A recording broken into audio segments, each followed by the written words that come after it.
कांग्रेस की पोल खुलती जा रही है। कांग्रेस के नेता राजनीति करने में माहिर है।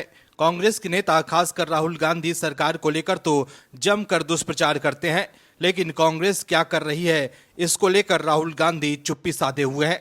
लेकिन अब कांग्रेस की पोल खुलती जा रही है और अब राहुल गांधी भी एक्सपोज हो गए हैं। राहुल गांधी को लेकर बीजेपी लगातार खुलासे कर रही है और इस बार बीजेपी ने जो खुलासा किया है उससे कांग्रेस में खलबली मच गई है। देखकर कांग्रेस के नेता तिलमिला गए हैं। इस खबर में आगे आपको बताएंगे कि राहुल गांधी और गांधी परिवार को लेकर बीजेपी ने क्या दिखाया है, जिससे बौखलाकर कांग्रेस के नेता ने जो किया है उससे राहुल गांधी ही एक्सपोज हो गए हैं। इसके अलावा सुप्रीम कोर्ट से भी जो खबर आई है उससे विपक्षी नेता को झटका लगा है और विपक्ष के चहेते वकील अभिषेक मनु सिंह भी कुछ नहीं कर पा रहे हैं। ये भी बताएंगे आपको इस खबर में, तो बने रहिए वीडियो में अंत तक और देखिए हमारी ये खास रिपोर्ट।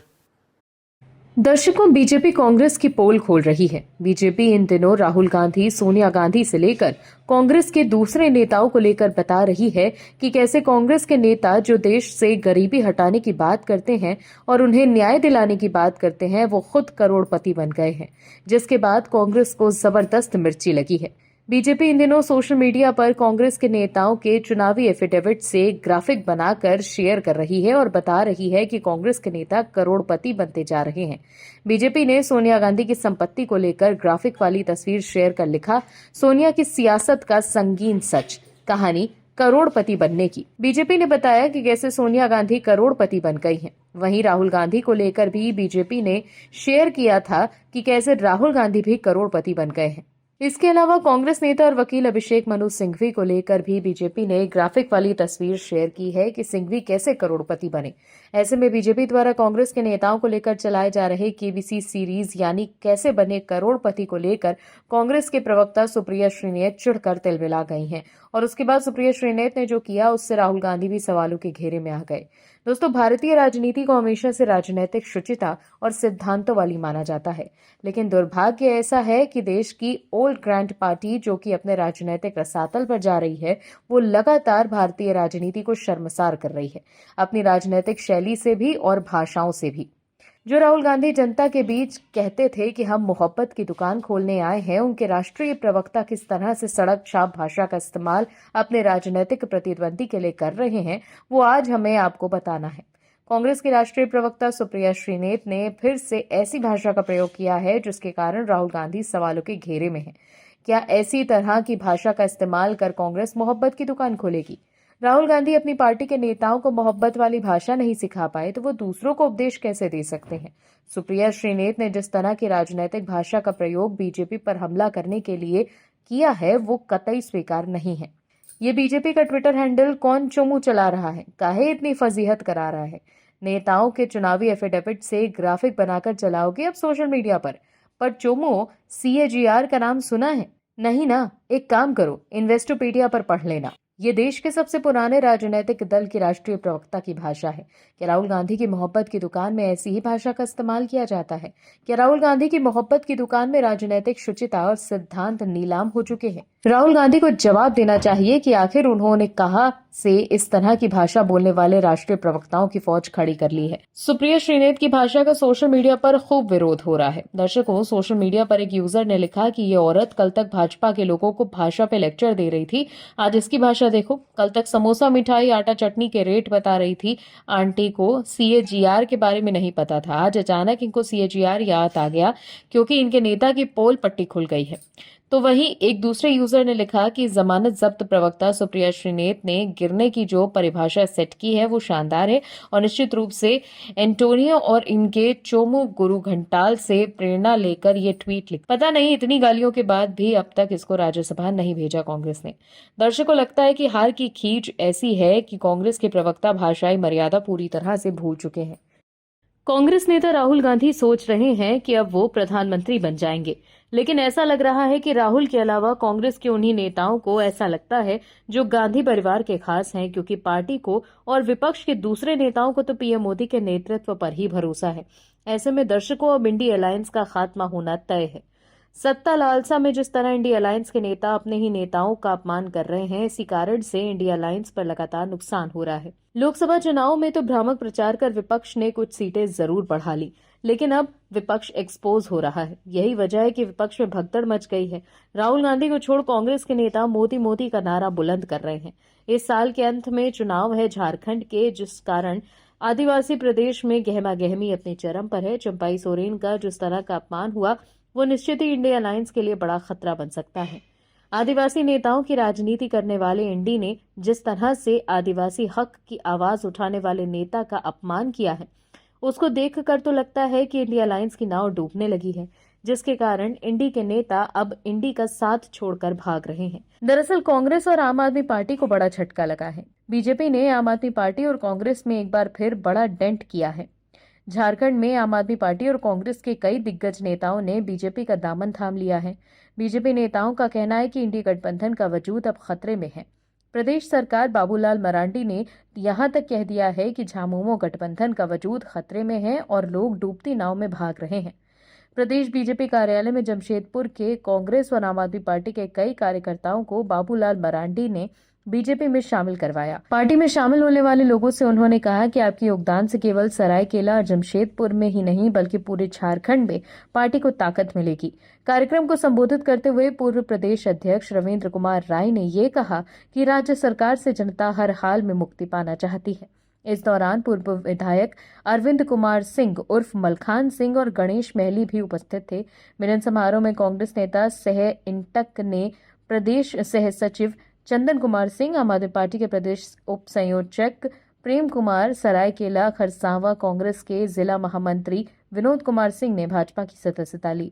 वहीं सरायकेला खसरावां कांग्रेस के जिला सचिव रामविचार राय, कांग्रेस नेता नीरज कुमार सिंह, शैलेश गुप्ता, पंकज कुमार सिंह, राघवेंद्र सिंह, संजय कुमार सिंह सहित सैकड़ों लोगों ने बीजेपी का दामन थामा। झारखंड में सत्ता परिवर्तन की हुंकार भरने के लिए भारतीय जनता पार्टी ने अपनी ताकत जुटानी शुरू कर दी है। बीजेपी ने आरोप लगाया कि मुख्यमंत्री हेमंत सोरेन ने 2019 के विधानसभा चुनावों में जनता और खास तौर पर युवाओं से झूठे वादे किए और सत्ता हासिल की। तो देखा आपने कैसे विपक्ष के नेता और कार्यकर्ता बीजेपी में शामिल हो रहे हैं और ऐसे में इस बार झारखंड में भी कमल खिल सकता है। दिल्ली के सीएम अरविंद केजरीवाल की मुसीबत लगातार बढ़ती जा रही है। अरविंद केजरीवाल के वकील अभिषेक मनु सिंघवी लाख कोशिश कर रहे हैं कि वो अरविंद केजरीवाल को सुप्रीम कोर्ट से जमानत दिलवा दे, लेकिन अरविंद केजरीवाल की आफत कम होने का नाम ही नहीं ले रही है।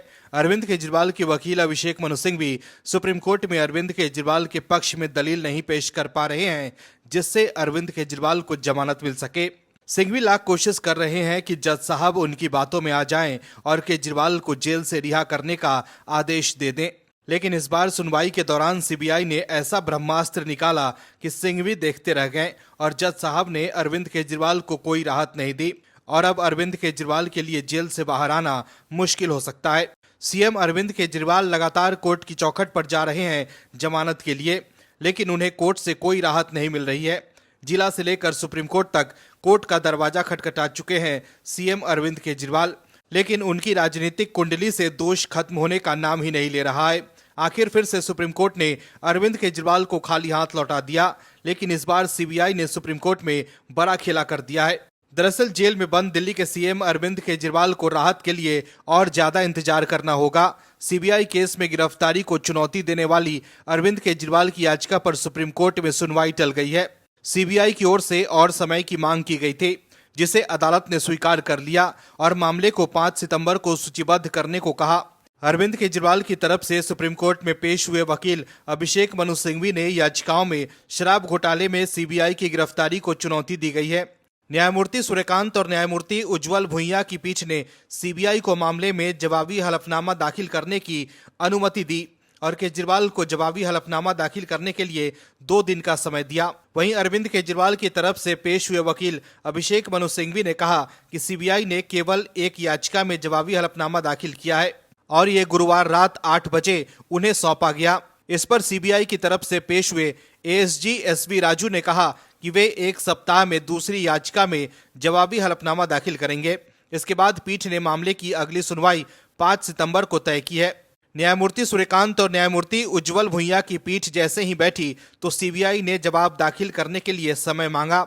इस पर अभिषेक मनु सिंघवी ने इसका विरोध किया, पर बेंच ने इस मामले की सुनवाई को 5 सितंबर तक के लिए टाल दिया है। आपको बता दें कि अरविंद केजरीवाल ने गिरफ्तारी को चुनौती देने के साथ जमानत के लिए भी सुप्रीम कोर्ट में याचिका दायर की है। अरविंद केजरीवाल को 26 जून को सीबीआई ने गिरफ्तार किया था। 21 मार्च को मनी लॉन्ड्रिंग केस में गिरफ्तार किए गए अरविंद केजरीवाल को सुप्रीम कोर्ट से अंतरिम जमानत मिल चुकी है, लेकिन सीबीआई केस में गिरफ्तारी की वजह से वो जेल से बाहर नहीं निकल पाए हैं। इससे पहले हाई कोर्ट ने अरविंद केजरीवाल की गिरफ्तारी को सही करार देते हुए जमानत से इनकार कर दिया था। दोस्तों, समझने की जरूरत है कि अरविंद केजरीवाल ने जो कथित घोटाला किया है उस पर कोर्ट को भी कहीं न कहीं भरोसा है और अरविंद केजरीवाल के वकील अभिषेक मनु सिंघवी की कोशिशें भी फेल हो रही हैं। सिंघवी लाख दलील दे रहे हैं, लेकिन अरविंद केजरीवाल को जमानत नहीं मिल रही है। राहुल गांधी की पार्टी कांग्रेस ने देश पर लंबे वक्त तक शासन किया, लेकिन देश की समस्याओं के लिए राहुल गांधी बीजेपी पर निशाना साधते हैं। लेकिन अब राहुल गांधी को लेकर बीजेपी ने जो सवाल दागे हैं उससे कांग्रेस घिर गई है और अब राहुल गांधी के लिए भी जवाब देना मुश्किल हो गया है। दर्शकों, राहुल गांधी कैसे बने करोड़पति? अब राजनीति में ये सवाल तैरने लगा है कि आखिर राहुल गांधी के पास वो कौन सा मंत्र है जिसके सहारे वो करोड़पति बन गए हैं। जो कांग्रेस लगभग 4 दशकों से गरीबों के हित की आवाज उठा रही है और नाटकीय अंदाज में गरीबी हटाओ का नारा दे रही है, उनके सबसे बड़े नेता और कथित युवराज के पास ऐसा कौन सा मंत्र आ गया है जिसके कारण उनकी संपत्ति में बम्पर उछाल आ गया है। राहुल गांधी और कांग्रेस आज तक 5 दशक के लंबे शासन के बाद भी गरीबी तो नहीं हटा पाए, लेकिन खुद लखपति से करोड़पति तक का सफर तय कर लिया है। राहुल गांधी कैसे बने करोड़पति? आखिर ये सवाल आया कहां से और इसकी खासी चर्चा क्यों हो रही है? दरअसल बात यह है कि बीजेपी ने अपने ट्विटर हैंडल पर एक ग्राफिक्स डाला और लिखा कि कैसे बने करोड़पति, और उस ग्राफिक्स के माध्यम से समझाने की कोशिश की गई है कि राहुल गांधी जब राजनीति में आए तो उनकी संपत्ति थी 55 लाख रुपए, लेकिन आज 2 दशक के बाद उनकी संपत्ति 20.4 करोड़ हो गई है। आखिर कैसे? बीजेपी के आधिकारिक ट्विटर हैंडल से ये शेयर किया गया और लिखा गया है इस ग्राफिक्स को कैप्शन देते हुए कि राजनीति से समृद्धि तक। दर्शकों, सोचने वाली बात है कि जिनके शासनकाल में गरीबी रेखा के नीचे रहने वाले लोगों की संख्या 36.3 करोड़ थी, लेकिन उनके एक नेता लगातार अमीर होते चले गए और उनकी संपत्ति में 4 गुना इजाफा हो गया। आखिर कैसे? आखिर गरीबी उन्मूलन की बात करते करते राहुल गांधी कैसे लखपति से करोड़पति बन गए? राहुल को इन तमाम सवालों को जवाब देने की ज़रूरत है। बीजेपी ने जिस तरह से राहुल गांधी की संपत्ति को ग्राफिक्स के माध्यम से समझाने की कोशिश की है और एमएच न्यूज़ इसकी पुष्टि नहीं करता है, लेकिन बीजेपी के इस ट्वीट पर लोगों के कमेंट भी है और क्या कुछ कहा यूजर्स ने वो भी हम आपको बताते हैं। एसपी मिश्रा नाम के एक वेरीफाइड यूजर लिखते हैं कि पूछना ये था कि कांग्रेस अगर भ्रष्टाचार की जननी है तो अपने आप को कांग्रेस का सर्वेसर्वा मानने वाले रागा को भ्रष्टाचार का नाना बोल सकते हैं क्या? वहीं एक यूजर ने लिखा है कि कांग्रेस वो जहरीला सर्प है जिसे अंग्रेज छोड़ गए और ये कुंडली मारकर बैठ गया। इसके अलावा भी दूसरे लोगों ने कई ट्वीट्स किए हैं। राहुल गांधी मोदी सरकार पर तो निशाना साधते हैं, लेकिन अगर उन पर कोई आरोप लगाता है तब वो चुप्पी साध लेते हैं। बीजेपी के आरोपों का जवाब भी राहुल गांधी और कांग्रेस के नेताओं को देने चाहिए। दर्शकों, इस देश के मतदाताओं को समझने की ज़रूरत है कि गरीबी के नाम पर वोट लेने वाले इन लोगों को सिर्फ अपने वोट बैंक से मतलब है और अपने राजनीतिक उल्लू सीधा करने से। इन्हें जनता से कोई लेना देना नहीं है। आज़ादी के बाद कांग्रेस ने 50 सालों तक देश पर राज किया, लेकिन कांग्रेस से गरीबी नहीं हटी। लेकिन कांग्रेस के कई नेता भ्रष्टाचार के आरोपों से घिरे हुए हैं। राहुल गांधी और सोनिया गांधी भी जमानत पर हैं और राहुल गांधी भी करोड़ों के मालिक हैं। ऐसे में आज देश में जो गरीबी है उसके लिए कहीं ना कहीं कांग्रेस सबसे ज़्यादा जिम्मेदार है, क्योंकि आज़ादी के बाद ज़्यादातर कांग्रेस ही केंद्र की सत्ता पर काबिज थी। Bureau report, MH news. और भी वीडियोस देखने के लिए चैनल को सब्सक्राइब करें और बेल आइकन को दबाएं।